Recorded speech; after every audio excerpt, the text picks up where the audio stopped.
Assalamualaikum warahmatullahi wabarakatuh.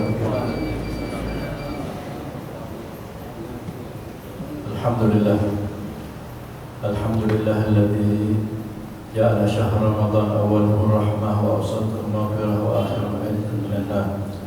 Asyhadu an la ilaha illallah wahdahu la syarika lah wa asyhadu anna sayyidina Muhammad abduhu wa rasuluh. Allahumma shalli wa sallim ala sayyidina maulana Muhammad wa ala alihi wa ashabihi ila yaumil qiyamah. Amma ba'd. Hadirin mustami'in yang dimuliakan oleh Allah Subhanahu wa taala. Alhamdulillah. Nantiasa kita bersyukur kepada Allah Subhanahu wa taala. Pada saat ini kita telah berada di bulan suci Ramadan, bulan yang penuh dengan kemuliaan, bulan yang penuh dengan rahmat, bulan yang penuh dengan ampunan, bulan yang mana Allah Subhanahu wa taala mewajibkan kita untuk berpuasa. Oleh karena itu, ini adalah suatu nikmat yang luar biasa Allah Subhanahu wa taala berikan kepada kita. Ya Allah, panjangkan umur kita, Allah sehatkan kita sehingga kita bisa beribadah, utamanya ibadah puasa. Berkenaan dengan bulan suci Ramadan, Habib Muhammad bin Abdullah Haddad beliau mengatakan ada tiga yang diwajibkan oleh Allah atau yang kita dapatkan, yang kita inti daripada puasa Ramadan, ibadah puasa Ramadan. Yang pertama adalah puasa itu sendiri. Ya, kita bisa berpuasa di bulan yang mana kebaikan, segala keutamaan, segala pahala ada di dalamnya. Jadi semua kebaikan yang ada pada kita, pada manusia, itu semuanya hampir rata-rata ada di bulan suci Ramadan. Ya, kita termasuk orang yang gemar sholat, utamanya orang ibadah sholat, ya, ada di bulan suci Ramadan, ada di tarawihnya, ada di qiyamnya. Kita yang min ahli sedekah ada keutamaan besar, tambah besar. Semuanya ada pada bulan suci Ramadan. Jadi ini adalah suatu anugerah yang Allah Subhanahu wa taala berikan kepada kita, khususnya umat Nabi Muhammad sallallahu alaihi wasallam. Jadi harus kita bersyukur. Dan selama ini kita berdoa yang diajarkan oleh Nabi agar kita bisa sampai ke Ramadan, dan inilah utamanya biar kita bisa mengambil semua kebaikan, bisa mengumpulkan pahala sebanyak-banyaknya, bisa mendekat kepada Allah Subhanahu wa taala sedekat-dekatnya. Jadi bukan hanya kita bisa berpuasa di bulan Ramadan, bukan, tapi kita bisa mengambil semuanya dari keutamaan ibadah derajat yang ada di bulan suci Ramadan. Sehingga mereka para ulama, khususnya mulai dari para sahabat Nabi Muhammad SAW, jadi mereka berdoa untuk disampaikan di bulan suci Ramadan 6 bulan sebelumnya. 6 bulan sebelum Ramadan mereka sudah berdoa agar dapat disampaikan di bulan suci Ramadan. Ya. Dan mereka juga 6 bulan berikutnya setelah bulan suci Ramadan mereka berdoa lagi agar apa? Ya, jadi bulan Ramadan, ya, kemudian Syawal, Dzulqa'dah, Dzulhijjah, ya, kemudian Muharram, Rabiul Awal, itu berdoa 6 bulan setelah Ramadan agar diterima ibadah puasa mereka. Ya. Jadi 6 bulan sebelum mereka minta disampaikan Ramadan. Allahumma sallim li Ramadan. Allahumma sallim li Ramadan. Allah sampaikan saya pada bulan Ramadan. Ya. Jadi bukan hanya mau puasa saja, tapi mau mengambil keutamaan semuanya yang ada di bulan suci Ramadan. Ya, wasallam li Ramadan, dan sampaikan dan baguskan Ramadan kami. Ramadan bisa puasanya bagus, ya, sempurna, ya, dapat pahala yang sebanyak-banyaknya, dapat derajat yang setinggi-tingginya, dapatkan kedudukan semuanya, sehingga mereka betul-betul berangan-angan biar sampai di Ramadan. Bukan angan-angan, ya, atau doa yang kecil dan recehan, tapi betul-betul mereka biar dapatkan derajat dan semuanya yang ada di bulan suci Ramadan. Dan mereka minta dibaguskan puasa ibadah mereka, dan wasallim minni mutaqabbalan, dan mereka juga minta agar ibadah mereka khususnya puasa dapat diterima oleh Allah Subhanahu wa taala. Inilah yang mereka minta. Kemudian setelah itu mereka selama 6 bulan setelah Ramadan minta agar mereka dapat diterima ibadah-ibadah yang mereka lakukan. Ini adalah suatu keutamaan yang luar biasa, karena mereka termasuk orang-orang yang utama sehingga mereka mengetahui hal-hal yang utama. Mereka adalah orang-orang yang mulia sehingga mereka mengetahui hal-hal yang mulia.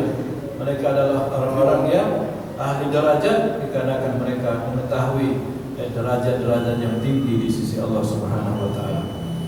Dan juga termasuk doa yang hari yang kelima di bulan suci Ramadan, ya, doanya Allahumma ja'alni minhu, ya, minal mustaghfirin. Allahumma ja'alni fihi minal mustaghfirin. Ya Allah, jadikan kami pada hari yang kelima ini termasuk orang-orang yang gemar istighfar. Ya, wa ja'alni fihi min ibadika sholihin al-qanitin. Ya Allah, jadikan kami pada hari yang kelima ini termasuk orang-orang hamba-Mu yang saleh, orang-orang yang ahli ibadah. Banyak orang yang suka atau melakukan ibadah, tapi belum tentu dia orang ahli ibadah. Dan banyak orang yang ahli ibadah, tapi belum tentu dia bisa menikmati ibadahnya.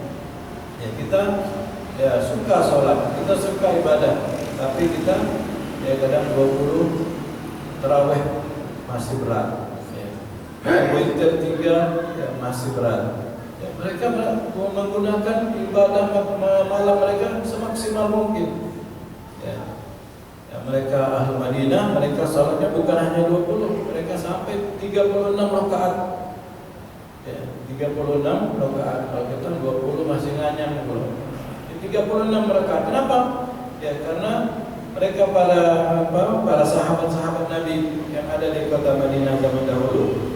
Mereka yang sahabat Nabi yang ada di kota Makkah zaman dahulu, setiap 4 rakaat mereka sholat 2 rakaat tarawih, kemudian 2 rakaat tarawih, jadi 4. Setelah 4 rakaat mereka tawaf. Ya. Kemudian sholat 2 rakaat lagi, sholat 2 rakaat lagi tarawih, kemudian tawaf lagi. Ya, sampai berlangsung 4 kali tawaf. Nah, sehingga mereka yang setelahnya itu mereka ahli Madinah, setelah Nabi berada di Madinah, mereka mengatakan apa dulu para sahabat-sahabat Nabi, tentu mereka melihat Nabi, setelah 4 rakaat daripada tarawihnya mereka tawaf. Nah, berarti mereka gantikan tawaf itu dengan 2 rakaat. Mereka dengan 4 rakaat, jadi tambah lagi. Jadi setelah 20 tambah 4 tambah 4 tambah 4 tambah 4 jadi 36 rakaat tarawih mereka. Nah, kita kadang 20 pun masih ngerasa sudah banyaknya ibadah itu, sudah banyaknya rakaat kita. Ya. Oleh karena itu, makanya kita harus terus melihat orang-orang yang di atas kita di ibadahnya, melihat di atas kita dalam masalah akhiratnya. Ya. Biar kita tidak merasa bangga dengan ibadah kita yang selama ini kita lakukan, padahal ibadah kita hanya sedikit dari ibadah-ibadah mereka.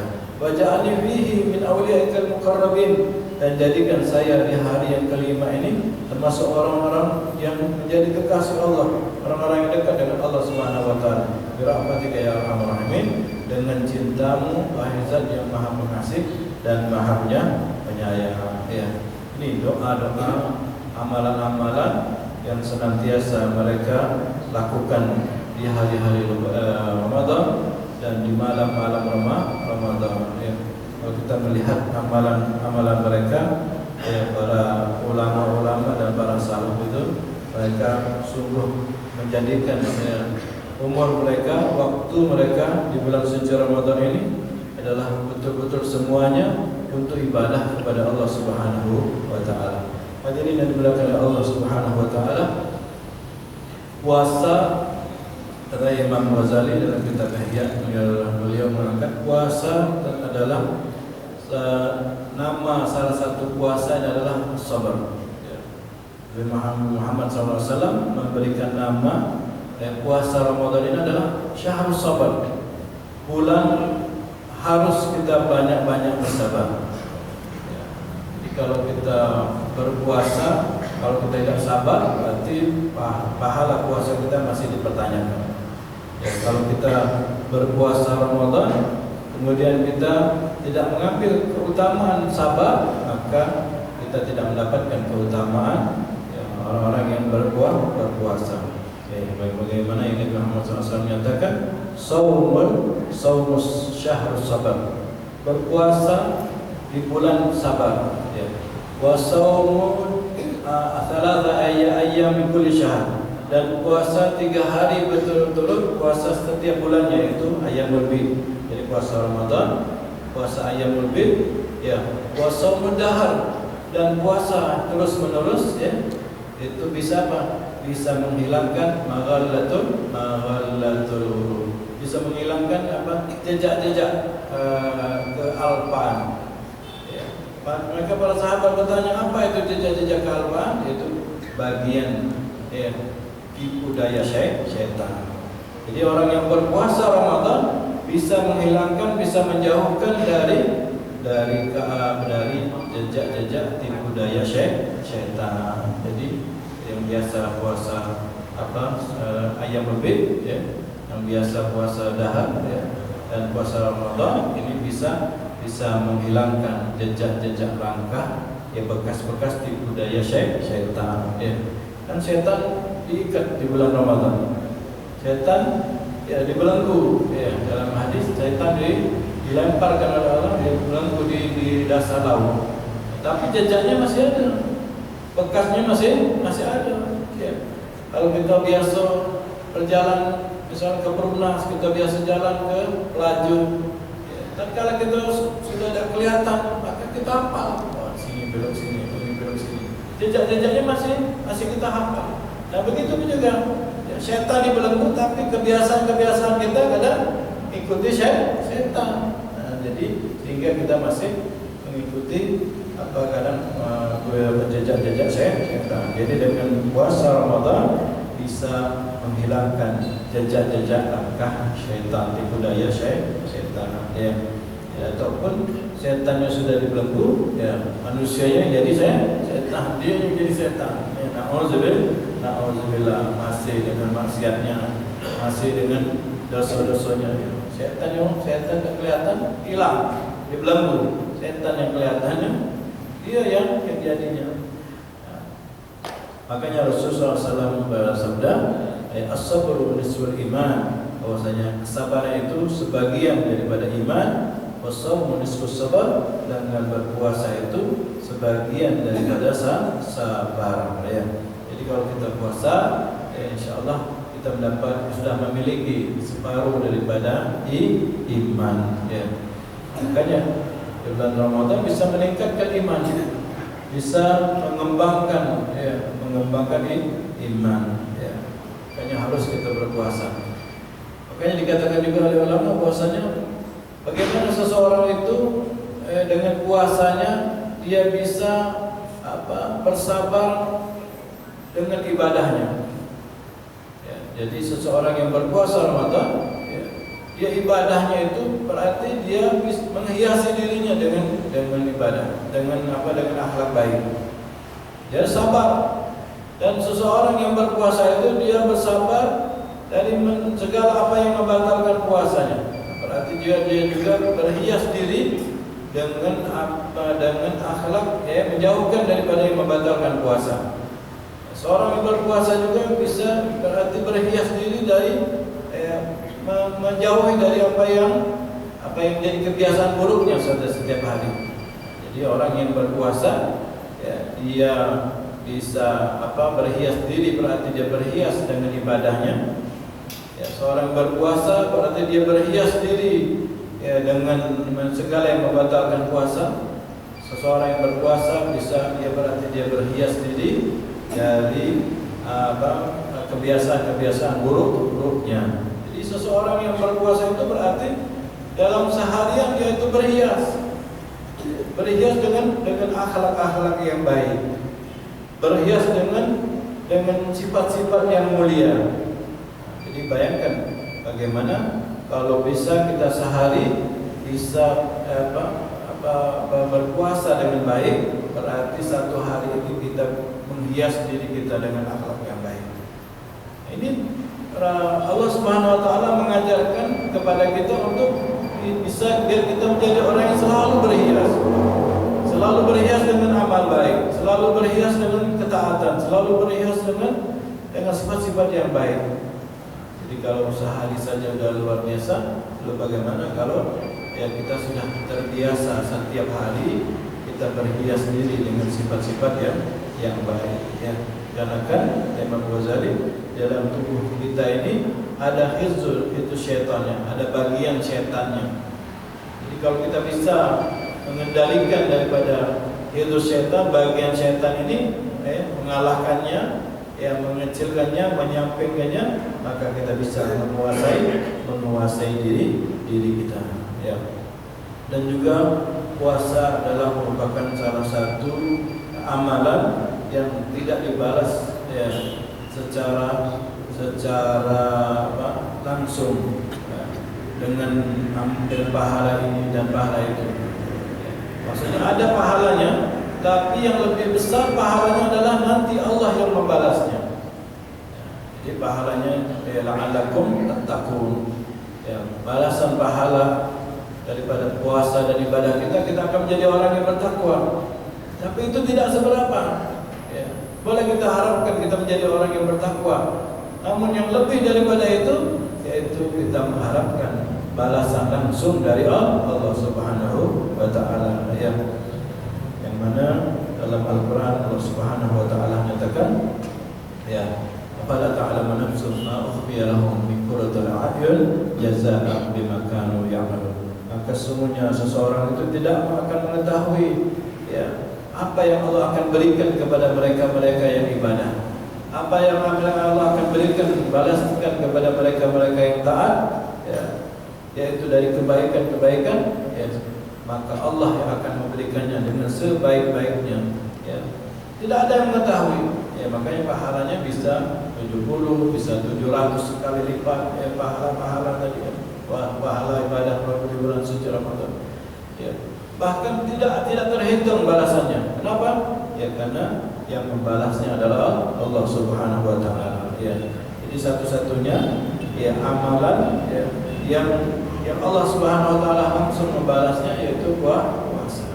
Makanya balasannya, pahala ini Allah sandarkan kepada dirinya, wa ana ajzi bih, saya yang akan membalasnya. Hadirin yang dimuliakan Allah Subhanahu wa taala.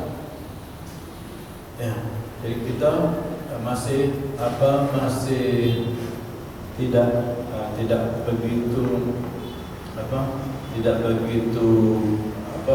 lapar dalam berpuasa. Kita tidak begitu lama dalam berpuasa. Namun mereka para sahabat-sahabat, mereka para ulama-ulama, mereka puasanya itu lebih jauh daripada kita, lebih jauh daripada kita. Puasanya nahan laparnya luar biasa. Diriwayatkan bahwasanya Sayyidina Aisyah, Sayyidina Aisyah itu pernah 3 hari tidak ada makanan di rumahnya.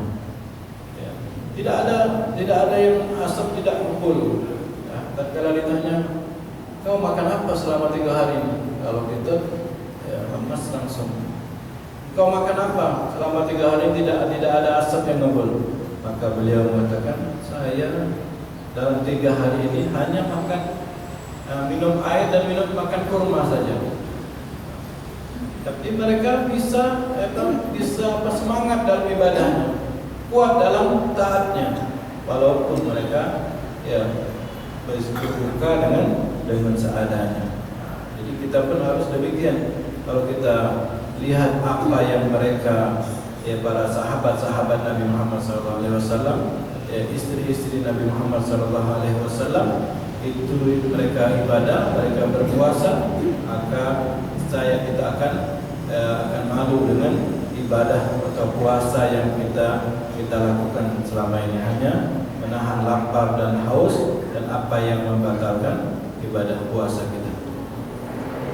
Jadi keutamaan puasa ini luar biasa dalam segi kesehatannya, dalam segi hal-hal yang lainnya, begitu luar biasa sekali, sehingga ya langsung dicontohkan oleh baginda Nabi Muhammad SAW bagaimana puasa itu yang baik. Bagaimana puasa yang baik? Ya puasa yang sebagaimana yang kita puasa ini, tapi ya kita laksanakan, kita amalkan apa yang semua yang mendatangkan pahala dengan kesempurnaan puasa. Ya, puasa semua anggota tubuh kita, semua anggota badan kita, semuanya ikut berpuasa. Bukan hanya berpuasa dari berpuasa dari melihat yang haram, menjauhkan dari pandangan yang haram, yang makruh, bukan. Tapi panca indera mereka tempatkan pada hal-hal yang baik. Ya, mata mereka dengan membaca Al-Quran, ya, mata mereka dengan melihat tempat-tempat yang baik, hal-hal yang baik. Ya, telinga mereka gunakan mendengarkan yang hal-hal yang baik. Semuanya mereka aktifkan dalam kebaikan, dan juga mereka jauhkan daripada kemaksiatan.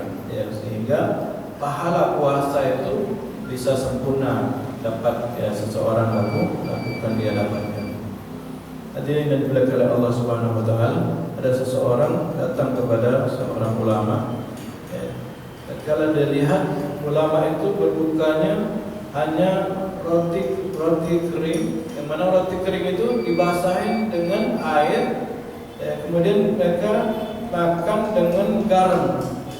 Ya, roti kering dicecel kita nih, kemudian makan dengan garam.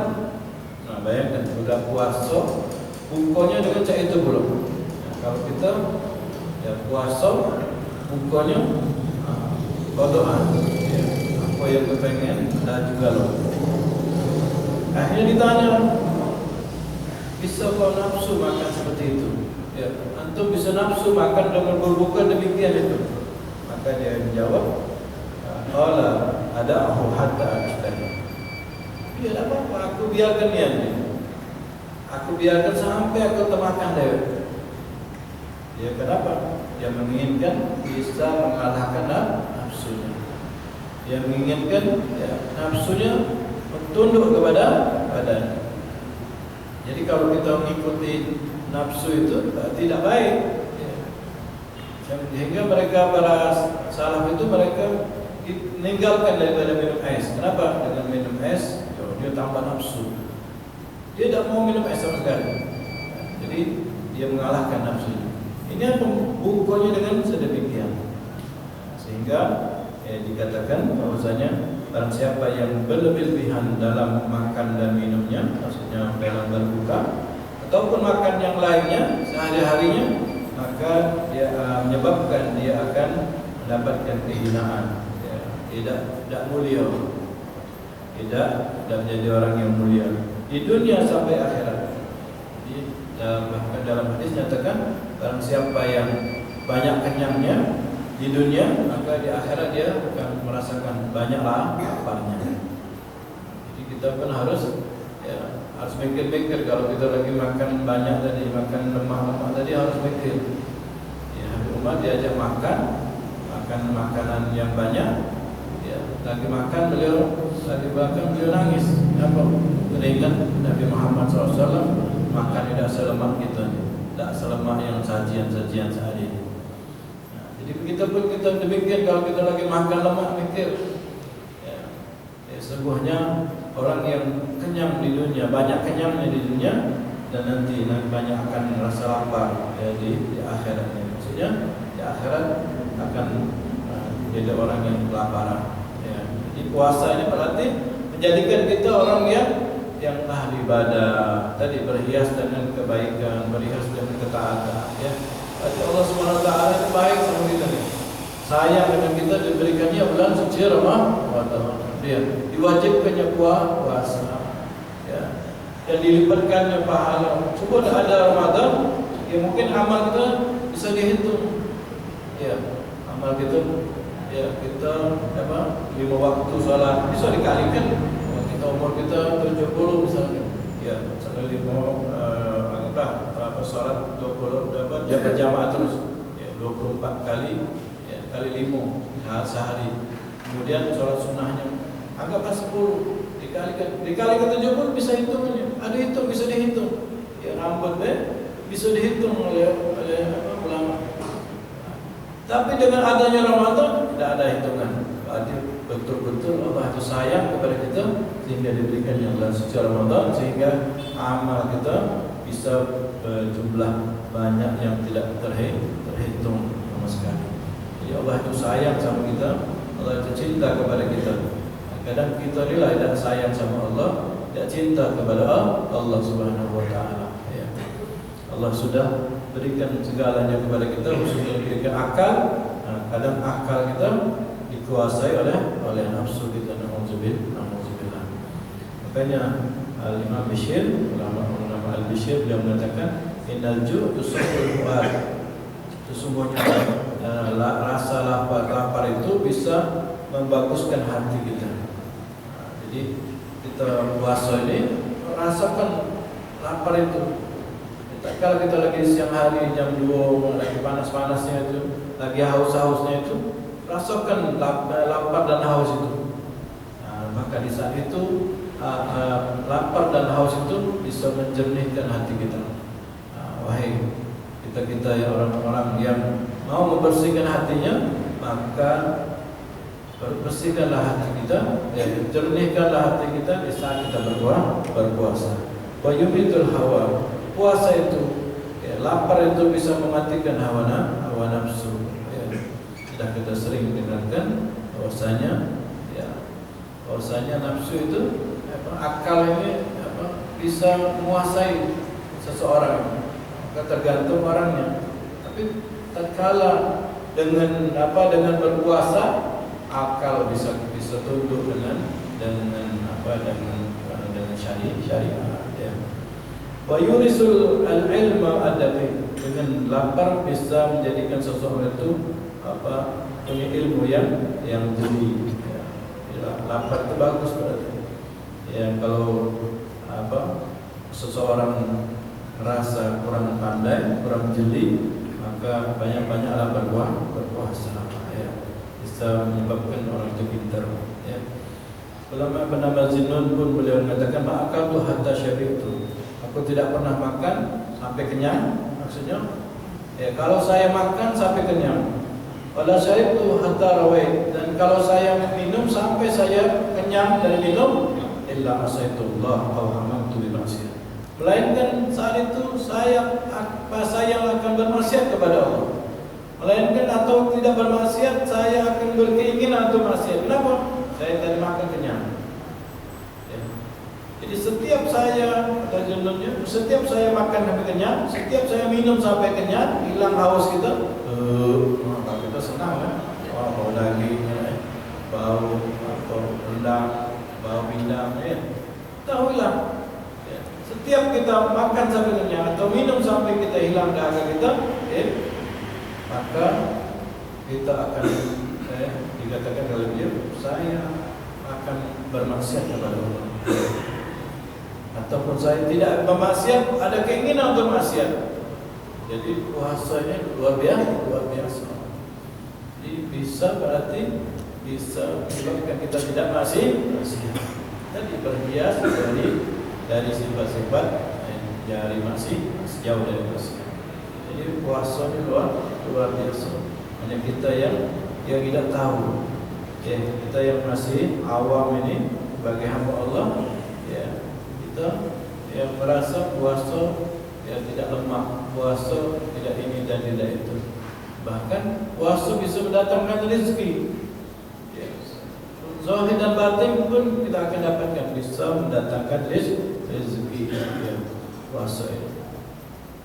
Itulah keutamaan puasa yang luar biasa. Juga diceritakan bahwasanya Sayyidah Hafsah binti Umar bin Khattab, ya, salah satu istri Nabi Muhammad SAW, Sayyidah Hafsah, beliau berkata kepada ayahnya, Inna Allah qad awsa'a rizq, sesungguhnya wahai ayahku, sesungguhnya Allah SWT telah meluaskan rezeki. Walau akaltu ta'aman aksar min ta'amika wa labistu siyaban alyan min siyabik, andaikan saya makan bahkan lebih daripada yang kau makan, macam mana? Dan saya berpakaian lebih bagus daripada yang kau pakai, wahai ayahku, macam mana? Maka jadi maksudnya beliau lagi usahakan lagi banyak rezeki, beliau makan lebih. Pakai tadi makan lemak, sup rendang pagi sore. Saya langsung pakaian yang bagus. Lagi ada duit. Gimana wahai ayahku? Beliau berkata kepada ayahnya, maka kata ayahnya, kata Sayyidina Umar, inni ukhasimuka ila nafsik, aku marahi kau, aku runtuhi kau. Kenapa demikian? Kalau kita ni lagi ada duit, apa nak makan lemak, apa nak pakai baju yang bagus, pakai baju yang mahal. Apa kata beliau? Aku marahi kau, aku runtuhi kau. Alam yakun min amri Rasulullah SAW kaza. Bukan, apakah Rasulullah SAW mengajarkan kau demikian? Rasul tidak pernah ada minum duit di rumahnya. Kalau itu tak bisa susah. Kasih duit, kasih duit di kantor, di rumah ada, kasih duit di rumah, di rekening banyak, dan seterusnya. Tapi Nabi Muhammad SAW tidak pernah menginapkan duit di rumahnya. Ini luar biasa. Yaqulu mirara, beliau berkata demikian. Babakan akhirnya Sayyidina Hafsah menangis. Mereka kalau dapatkan nasihat langsung nurut, langsung tersentuh. Kalau kita kadang masih tidak sadar-sadarnya walaupun dapatkan nasihat. Hadirin yang dimuliakan Allah Subhanahu Wa Taala, begitu pun juga Sayyidina Aisyah, beliau pernah mengatakan, adimu qurba babi malakut, adimu qurba babi malakut, liyuftah lakum, senantiasalah kalian mengetuk pintu kerajaan Allah Subhanahu Wa Taala, maka akan dibukakan.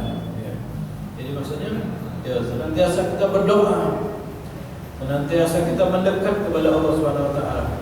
Kalau kita punya hajat, maka perbanyak mendekat kita kepada Allah. Kalau kita lagi kepengen lagi mau mendekat kepada Allah, terus perbanyak ibadah kita kepada Allah. Yang tadinya dengan salat tahajudnya cuma 2, cuma 4, maka perbanyak lagi. Yang tadinya tidak pernah salat tasbih di Ramadan, maka salat tasbih di malam Ramadan, di siang Ramadan. Terus kita perbaiki. Ini ibadah kita semakin banyak, ini berarti kita mengetuk pintunya Allah Subhanahu Wa Taala. Maka kata beliau, yuftah lakum, maka niscaya akan dibuka buat kalian. Kaifa nudim, lalu bagaimana caranya kita mengetuk pintu Allah Subhanahu Wa Taala tersebut? Maka dengan solat yang banyak, dengan mengaji yang banyak. Beliau mengatakan bil ju'i wal atash wal zaman, dengan cara lapar, haus, dan dahaga.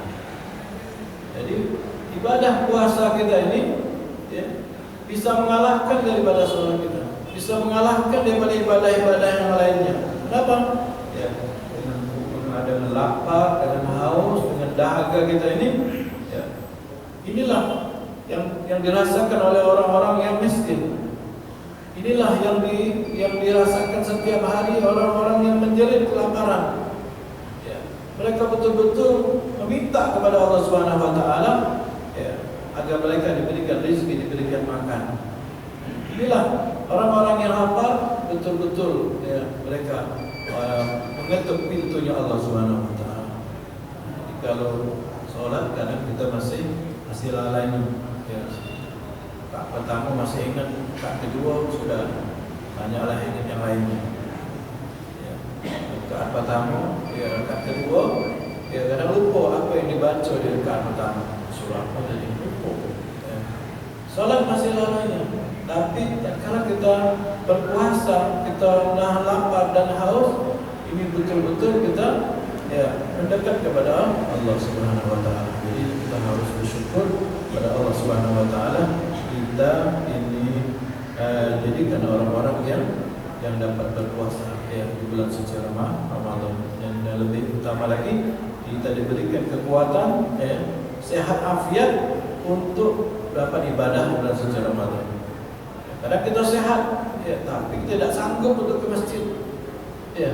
Itu sehat tapi tidak sanggup untuk sholat tahajud 4 rakaat, 6 rakaat. Itu sehat seger bugar pakai kopi susu minumnya kalau udah malam. Tapi kita tidak sanggup menjaga mata kita dari maksiat. Kita sehat tapi kadang kita tidak sanggup kita sholat tasbih itu di Ramadan. Seorang sehat belum tentu dia afiah. Afiah itu kesehatan yang batin. Batin kita sehat. Jadi kalau kita minta sehat afiah, zahir dan batin kita sehat.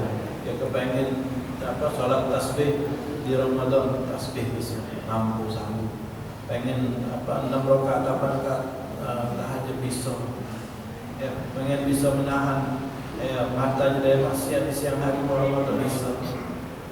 Pengen makan sedikit bukanya bisa. Nah, ini orang-orang yang afiah atau orang yang diberikan taufik dan hidayah oleh Allah Subhanahu wa taala.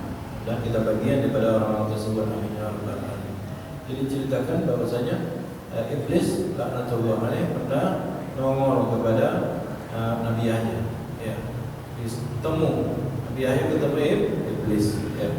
Akhirnya iblis itu dia bawa sesuatu. Akhirnya ditanya, apa yang kau bawa wahai iblis? Nah, ini adalah yang sering manusia Adam ini tergelincir daripada aku. Apa itu? Syahwat. Diumpamakan si iblis itu bawa syahwat. Ini syahwat yang mana banyak manusia anak Adam ini tergelincir. Aku mudah untuk tergelincirkannya. Akhirnya si Nabi Allah Yahya bertanya lagi, al-tajidu iya syahwat, apakah kau dapat, kau bisa lihat aku ini syahwatnya tinggi? Akhirnya kata iblis, tak menang. Nabi Nabi bukan kita. Kita mudah tergelincir, bisa tergelincir. Aku tidak dapatkan pada kau ini nafsu yang besar. Karena iblis kan raja daripada syaitan, anak buahnya banyak. Akhirnya laporan anak buahnya Nabi Yahya tak pernah. Syahwatnya tidak besar, tidak pernah susahnya. Tapi hanya satu yang dalam data aku ini, kata iblis tadi, ada pada wahai Nabi Yahya. Apa itu? Engkau suatu hari, suatu saat di harimu, salah satu hari, satu harimu, engkau kekenyangan dalam makan. Kenyangnya kalau kita makan, apa piring, nambah, buah pindang, jadi sedap, jadi bisa nambah, tapi kenyang. Ini aku dapatkan suatu hari dalam catatanku bahwasanya engkau makan kekenyangan, maka puasa kalna kahanis salat. Saat itulah kami berusaha untuk menjadikan kaum malas dari ibadah dan zikir. Itu Nabi, apalagi kita. Nabi bisa dikalahkan oleh setan dan iblis, sehingga bisa dengan kenyang, bisa jadi malas untuk sholat dan zikir. Apalagi kita. Akhirnya kata Nabi Yahya, belajar ma'an ila asyba'u abadan. Kalau gitu aku tidak mau lagi kenyang makan. Kalau kita besar kenyang lagi ini, lemah lagi makan. Akhirnya apa kata iblis ketika mendengar Nabi Yahya tak mau kenyang lagi? Kata iblisnya, la jarama anni la ansahu ahadan abadan. Aku tidak mau lagi tahu bocah-bocah, tidak mau lagi tidak kenyang lagi. Itu mereka para nabi. Mudah-mudahan Allah Subhanahu wa taala berikan kepada kita puasa yang diterima oleh Allah Subhanahu wa taala. Doa-doa yang dijabah oleh Allah Subhanahu wa taala. Ramadan kita dapatkan keberkahan, mudahkan kita ibadah, mudahkan kita dalam taat, dan apa yang belum pernah kita lakukan dari kebaikan di bulan suci Ramadan dapat kita gapai. yang kita belum meningkatkan ibadahnya di malam hari, insyaallah bisa kita meningkatkan ibadahnya. Yang belum meningkatkan kualitas puasanya, insyaallah kita bisa meningkatkan kualitas puasa kita. Yang belum bisa mendidik keluarga di Ramadan, maka insyaallah kita bisa mendidik keluarga kita dalam suci Ramadan. Yang belum menjadikan kita lebih baik daripada sebelumnya, insyaallah Allah jadikan kita lebih baik daripada puasa yang sebelumnya. Amin ya rabbal alamin. Karena banyak kita sudah mungkin 40 Ramadan amal kita. Yang umur 40 Ramadan. Yang umur 60 kali bulan suci Ramadan. Namun hasilnya kadang kita belum merasakan. Mudah-mudahan kita bisa merasakan kenikmatan ibadah bulan suci Ramadan, puasa bulan suci Ramadan. Mudah-mudahan ibadah kita diterima oleh Allah. Amin. Assalamualaikum warahmatullahi wabarakatuh.